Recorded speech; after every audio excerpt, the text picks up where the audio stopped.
Perang itu bisa membuat portofolio yang besar tuh karena disiplin ya. Gue selalu cerita bahwa gue mulai di pasar modal tuh udah dari umur 14 tahun. Jadi ini udah perjalanan hampir kurang lebih 11 tahun.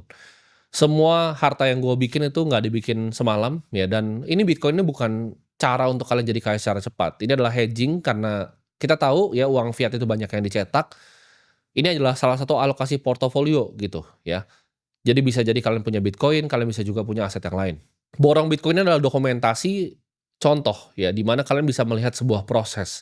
Dengan disiplin, dengan 28 bulan, ini nggak dibikin semalam, ini nggak dibikin dalam waktu sekejap ya, bukan minggu ini, minggu depan kalian berharap untuk jadi kaya, enggak. Tapi kalian harus fokus ya kepada compounding. Jadi kalian gimana caranya kalian bisa punya fokus terhadap yang namanya compounding.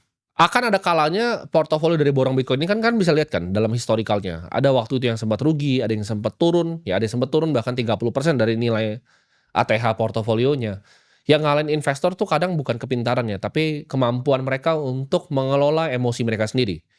Jadi kalau kalian sebagai investor tuh tidak punya kebijaksanaan untuk mengatur emosi kalian, kalian akan kewalahan. Sedangkan kalau kalian tadi, yang gue bilang, pakai dana dingin.